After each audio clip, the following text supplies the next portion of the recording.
Fireflies. Hosted by Deviant. I've been told a lot of things in my life, and many of them were lies. As children, we're told that magic is real and the bad guy always loses. As teenagers, we're told deviation is dangerous and conformity is paramount. And as adults, we're promised the perfect bliss of a family and the peace that old age will eventually bring. None of these are true, of course, and being a slightly cynical man, it therefore came as a surprise to me when the most wonderful thing I'd ever been promised came true. They say a mother loves her baby as soon as it's within her, and a father falls in love with his child the first time he holds it. Staring down into those gorgeous baby blues as that bundle gently writhed in my arms, I wept. My heart pulsed and throbbed in overwhelming sensation, and I could scarcely believe I had ever really known what love was before that moment. She was perfect, and she was mine. We named her Sophia. We never had any more children after Sophia, but we never wanted any either. Sophia became our world, and what a utopian world it was. Before long, she had grown into a precocious little scamp with golden tresses, a button nose, and brilliant azure eyes that seemed to grow more deep and blue with each passing month.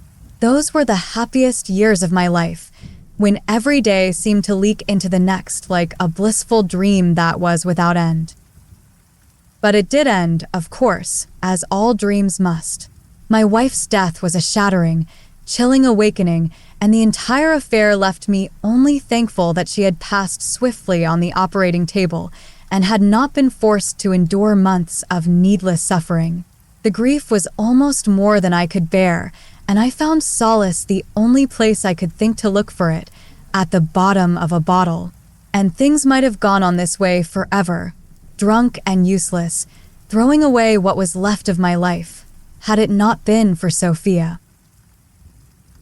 One dark night, I was almost a handle deep when she crawled into my lap, curled her little arms around as much of me as she could, and buried her face in my chest.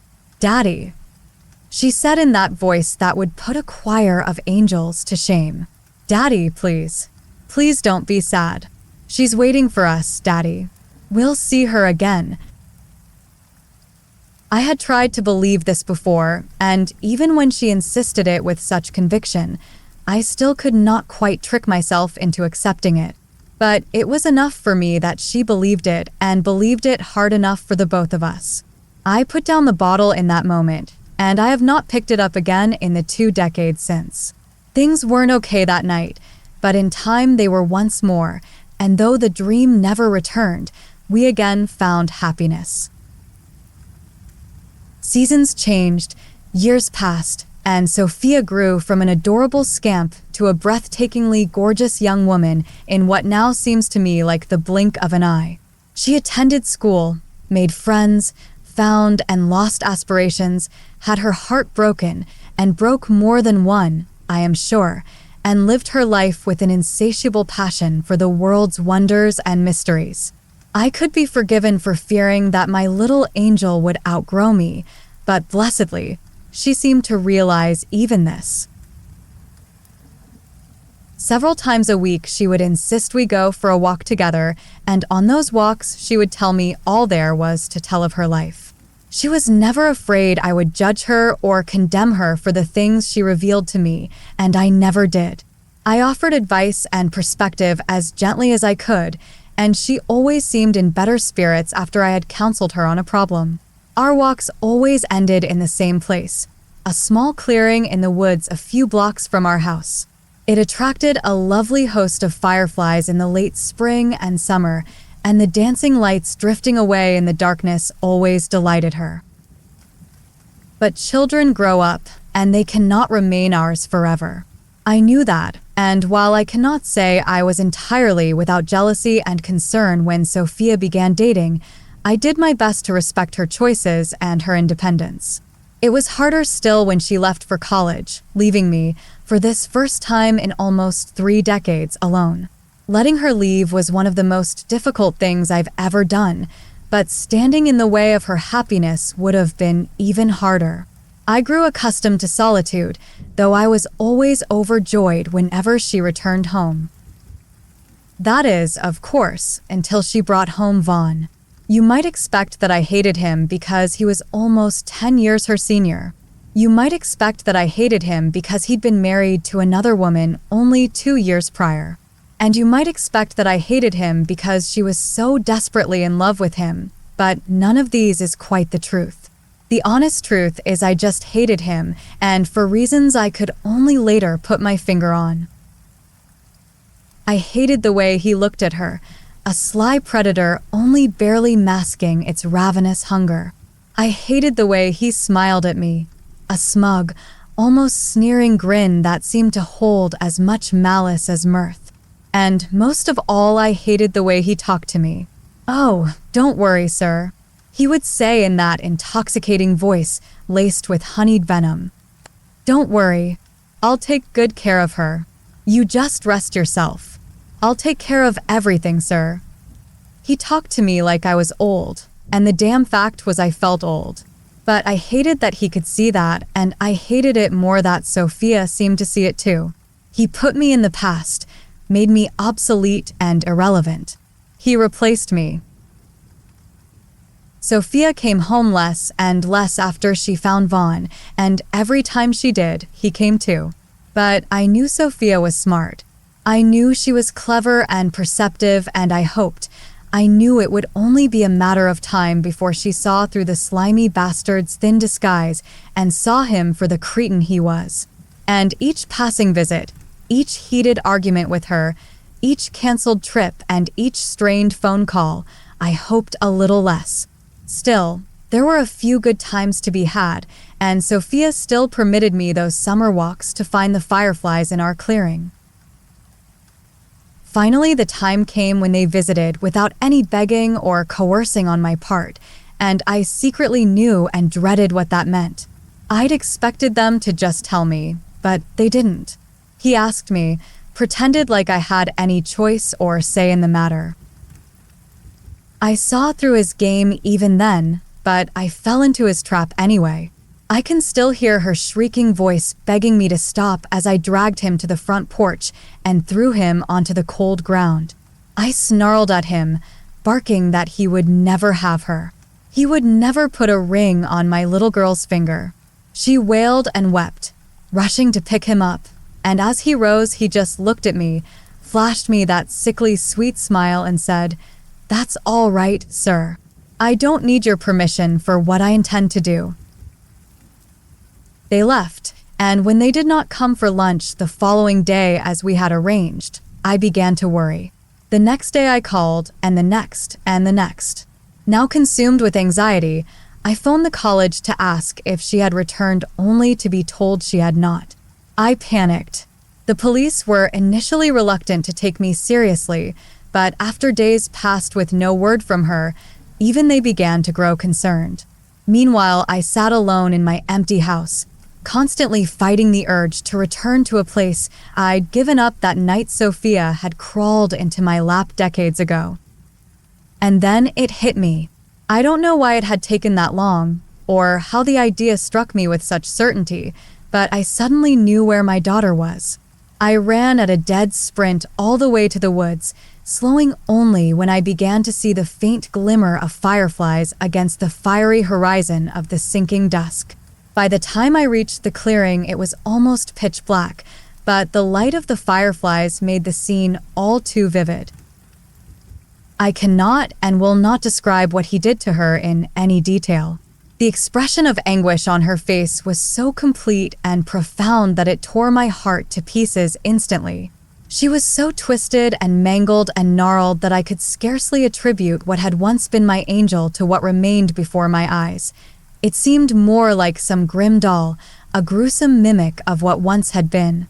I collapsed, crawling towards where most of her naked, violated corpse lay, and for how long I wept, shrieked, and howled in torment I cannot recall.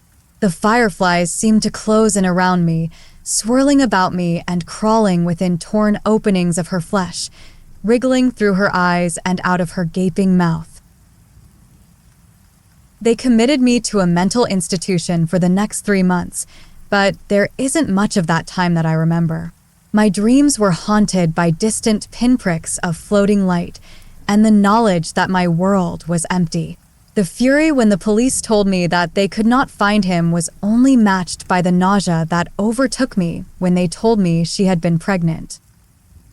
I replaced my infinite grief with newfound purpose. I came to know everything there was to know about him: his name, his childhood, his friends, his family, his failed marriage, his public passions, and his dark desires. I went from being utterly computer illiterate to an internet junkie solely for the purpose of digging out every scrap of information there was on him. But try as I might, I could not find him. 6 months after Sophia's death, I was finally beginning to feel truly and inevitably defeated. Leads were becoming increasingly disparate and desperate, and Vaughn seemed so far gone as to be forever out of reach. I stumbled the few blocks through the woods, drunk for the first time in more than 20 years. The fireflies were still there, but they seemed now to taunt me as much as they welcomed me, their haunting lights looking just the same as the night I had found her. I collapsed just as I had then, but I think I actually wept more this time. Several times I considered breaking the bottle clutched in my fist in a way that might allow me to finish myself, but some measure of resolve or cowardice prevented me. I wallowed away the witching hours in my sorrow until dawn's coming began to bathe the fireflies' yellow glow with an orange hue. And in that new day, that fresh beginning, it came to me, an idea that erased the deep frown on my face and replaced it with a jubilant, beaming smile. I laughed where only moments before I had cried, rising to my feet with the thought that filled me once more with purpose and anticipation. Really, it had been there all along. I had known the key to it for months, but it was not until that moment that it clicked into place. I didn't need to find him at all. Because he has a daughter, and I know where she lives. My fingernails were finally starting to grow back. It was a stupid move to lose them like that in the first place, of course, but I wasn't thinking clearly then. Hell, I barely remember it at all. If it weren't for the grooves sheared into the inside lid of my box in the exact size of my fingers, I'd have guessed that I lost them because he pried them off me. I'm surprised he didn't, but maybe he won't make that mistake again once they grow back. Or maybe he'll just try to drive me to tearing them off myself against the wood of my box, howling and shrieking in nightmarish terror and fury like I did the first time. But that was only 2 months after I was taken, and I still had both the mental fortitude and the meat on my bones to put up a fight. It's harder now, and I can feel him winning this struggle by attrition as day by day I waste away a little more, and he feeds me just a little less. Time is like a watercolor painting in a thunderstorm here in the dark. I've stopped even trying to keep track of the days, but I have enough sense now to tell that my mind isn't entirely my own. The hunger is driving me into feral fits, but for how often and for how long I cannot say. Sometimes I dream, though, and when I dream, it is almost always about her. She drifts through my mind and memories like a blessed angel, giving me hope where hope is lost and light where there dwells only blackness. It may be just the effects of starvation, but it hardly seems real. The way things lurched so abruptly from being blissful happiness and harmony to this wretched existence of deprivation and darkness. I had been walking with her in the frigid winter air, but instead of being oppressive and unpleasant, the cold only served to intensify the deep pleasure of her hand in mine, the warmth of her flesh curled about my fingers. I had said something cheesy and trite, but she had giggled heartily anyway. You can always tell the way a girl feels about you by how she reacts to your bad jokes. Even my corny lines made her expression burst into one of amusement and warmth, as though she could hardly contain her mirth to be with me regardless of my lame jokes. I remember smiling so much that my face almost ached with the exertion. Her eyes caught mine, and I leaned in to kiss her for no reason at all. She smelled of cherry blossoms and lavender, a scent I found myself blissfully enveloped in between her body and the covers every night. Despite the trying events of the previous day, we were happy in that moment, as we had been in so many others. As we walked towards my car parked a block down the road, I somehow couldn't stop myself from trying to tell her, again, how I loved her. Not just that I loved her, but how I loved her. She only laughed, touched my lips with a finger before I could finish, and winked. She knew. She had accepted me and my love without a second thought, forgiving the mistakes I had made earlier in my life, and not at all fazed by the fact that I had a daughter from a previous lover. She was my redemption. We floated down the cobblestone street together, pausing only for a brief snowball fight. Scowling playfully about a rather lewd joke I'd made about the white flakes in her hair resembling something else, she punched my arm teasingly and tossed a shower of snow into my face. Cackling mischievously, she ran, and I took off after her. Catching up with her just by my car, I snatched her up firmly into my arms and pulled her lithe, perfect form against mine. She melded against my body, curling into my embrace as though she had always belonged there. I gazed into her brilliant blue eyes, enjoying the last pristine moment with my love I would ever have. Her eyes flicked up over my shoulder, and I can still see the look of shock and horror on her face, the reflection in her baby blues of the club coming down on my head. Moments later, I was only just beginning to regain my senses, the blaring, stabbing pain in my head almost more than I could stand. The agony's paralysis was broken only when the howling pain cleared enough to hear her shrieking and sobbing, and the skittering sounds of her body writhing against the cold pavement. I finally opened my eyes only to catch a fleeting glimpse of a descending boot. I suspect it was the same night when I finally clawed my way back to consciousness, but it could have been the next, or even the next. I'd been bound, gagged, and blindfolded, but the severity of my concussion was such that I'm not sure if I'd have been able to do much even if I'd been free. Thoughts bled together in a constant litany of inscrutable internal dialogue, and all I can truly remember about that nightmarish night were the sounds. Because the bastard made me listen. I had never before, and have only once since ever heard a human being make sounds as she did that night. The maddening howls and pitiful whimpers hardly seemed human. It conjured up images of slaughterhouses in my addled brain. But it was clear very early on that slaughtering her would have been a mercy for him. He brutalized, maimed, tormented, and violated her. And he wanted me to hear every yelp, every cry, every excruciating shriek of misery she uttered. Not long after that, he put me in the box. For months, I obsessed myself with racking my mind for why. Why keep me in this coffin? Why keep me alive? He never let me out. He never spoke to me, and he never concerned himself with me at all other than to deposit a stinking hunk of what could only liberally be called food through a slit in the top. There was a hole in the very bottom large enough only to deposit that same sludge after it had gone through me. He never spoke, and I could see no more of him through the boards in my box than I had the night he'd taken me. At first I had screamed and begged until my vocal cords frayed to the point I barely recognized my own voice anymore. After that, the rage set in. As I said, I was consumed with such outrage, such malevolence, such undying hatred that I clawed at the box's wooden interior until I'd pried my own fingernails off. The desperate hunger that would drive me to eating them from the bottom of my sarcophagus would only come later. My darling and my redemption had been torn from me, corrupted, abused, and destroyed by a nameless evil. Our love had, of course, not been perfect.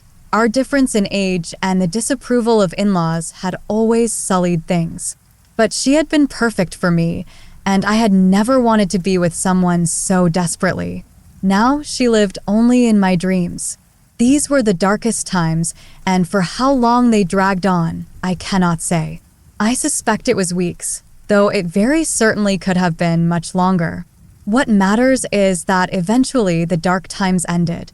Indeed, I would later despise myself for allowing them to go on as long as they did, for though I had lost my love, I had only forgotten my little girl. And once I remembered her adorable face, the dark times faded away, the hope of seeing her again like a luminous sunbeam shearing through a thunderhead. I know without a doubt, had I not remembered the child waiting for her father's return, I'd have died of despair in that box. Hope, however, had defeated my demons for the moment, and I began to take action for the first time in months. The box was minuscule, but large enough to allow me some degree of movement within. I stretched, squatted, pressed, and jogged in place as much as I thought I could without attracting attention. My muscles had become atrophied and shrunken during my captivity, and though the strenuous activity made me pass out on more than one occasion, it was only a few weeks later that I could begin to feel girth once more filling my muscles and vigor returning to my body. It took discipline to continue tormenting myself with exercise in that putrid pit, convincing myself that an opportunity would come, and I had to ensure I was strong enough to seize it. More time passed, and though my strength continued to return, I began growing less and less sure that it meant anything at all. In those times, I would remember my little princess' beaming smile or lilting giggle, and doubt would be defeated. And on the day I would later discover was 6 months after my capture, that opportunity came. He approached as he had every day for half a year, stepping down the wooden steps to what I had only assumed up until now was the basement I was held in. But instead of throwing in another helping of moist goop, he began to shake and rattle my box. The breath caught in my chest, and my entire body tensed with anticipation. This was new, and anything new might bring with it the chance I had lusted for. He'd pried out the third nail before I realized what he was doing, and it took every bit of my willpower to keep myself in check once I did. Throwing myself against the side might serve only to stop him or make him reconsider. Better he think I was weak and broken, or even dead. So I simply stood, my grayed skin tingling with apprehension. The final nail removed, the side of the box creaked backwards, letting in a blinding surge of light that nearly fried my deteriorated retinas. I pounced, throwing myself against the wooden plank as it fell backwards, throwing my weight behind it and catapulting it forward. It struck him with a muted grunt, and as soon as he'd pushed it away, I was on him. Dazed by the impact of the wooden slab and likely stunned at my sudden ferocity, he stumbled backward under my assault, tumbling to the floor with me atop him. Even through the effulgent, burning light consuming my vision, I could see the look of horror on his face as I grabbed a handful of his hair and slammed his head into the cold pavement. His head made a sickening thud as it connected with the ground, a sound I found deranged delight in. He opened his mouth to say something, or perhaps to just scream, but I simply continued beating his cranium into paste until he went slack beneath me. I could feel the blood oozing out of his brain, pooling on the harsh cement beneath us. And then, for the first time since I had heard those horrific shrieks months ago, she came to me. I was starved, panicked, deprived, and probably a little insane, but I swear even to this day that she was there. Standing at the foot of the stairs, wreathed in blinding light, she looked as gorgeous as ever. My darling love smiled, tilting her head to the side at me, gazing at me with such love and devotion as she had so many times before. Her eyes filled with adoration and compassion. She parted those plush lips and uttered a single word. Eat. Her voice echoed through the accursed basement, a sound so beautiful it could have put a chorus of angels to shame. I gawked, my jaw hanging open in stunned shock. "Eat," she repeated, giggling a little at my expression. I managed to tear my eyes away from her to look back at the abomination beneath me, and I could feel him begin to writhe weakly. "Eat," she insisted, and as the not yet dead beast in my clutches started to stir, I was suddenly filled and consumed by the ravenous hunger that had plagued me for 6 months. "Eat," she said, and I ate. My teeth sank into his jugular first, a meat that was surprisingly soft and delicate. It gave way under my jaw, and his sweet blood burst into my mouth. He lurched and wailed in pain, but it was quickly lost in the gushes of blood that filled his throat. "Eat." I eagerly swallowed a mouthful and bit down again, this time getting more blood than flesh. I spat it out onto his face, contorted with the misery and panic he'd inflicted on so many others. My maw found another sweet section of neck, and I ripped off a hearty helping of succulent meat. "Eat." I moved down towards his flailing arm, snatching it in my voracious grip and bringing his bicep to my lips. He tried weakly to resist, but he was already suffocating on his own blood and could not prevent me from devouring the tough, sinewy muscle of his arm. "Eat," she said, each time more encouraging and mirthful than the last. I gorged myself until I could squeeze no more of him into my stomach, long after he had ceased convulsing and seizing in agony. I had never had a meal more delectable, nor one more satisfying. I rolled off of him and lay on the spreading pool of his blood, the specter of my lost love now gone.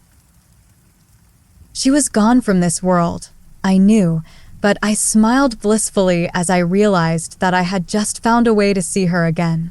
I don't know how long I slept after that, but once I awoke, I filled my belly with the slain cretin once more and climbed the steps to my freedom. It took only a few hours to stumble through the thick woods his secluded cabin had been built in, though it took many more to flag down a passing motorist brave enough to offer a ride to the half-naked wraith with gray skin, gnarled teeth, and wild eyes that I had become. I explained in a raspy, hollowed voice what had befallen me, leaving out the monster's true fate, of course, and thankfully he seemed to believe me. The young man with dirty blonde hair was kind enough to at least pretend like my twisted, revolting appearance did not disgust him. "So, what's the first thing you're going to do?" he asked me, attempting small talk. "What do you mean?" I croaked out, my social skills as atrophied as my body. "Well, you've been all gone. Gone a long time. What are you going to do first?" He explained, trying to be polite. I have a daughter," I said simply, to which he smiled and nodded. "Oh, wow. I'm sure she'll be happy to see you," he replied, his hesitation at that word enough to give me doubts as well, but I had to believe that a stint in a hospital would brighten my appearance enough for her not to revile me. "She's the only reason I'm here now. I don't know what I'd do without her," I said softly, at last filled not just with hope to see her smiling and giggling face again, but with genuine anticipation. "I understand. I've got a little one myself. Nothing clears away the dark times like kids, huh? Say, I never did get your name, sir. If you don't mind my asking, that is." I shook my head and smiled at someone for the first time in half a year. "Not at all. The name's Vaughn. Vaughn Masterson,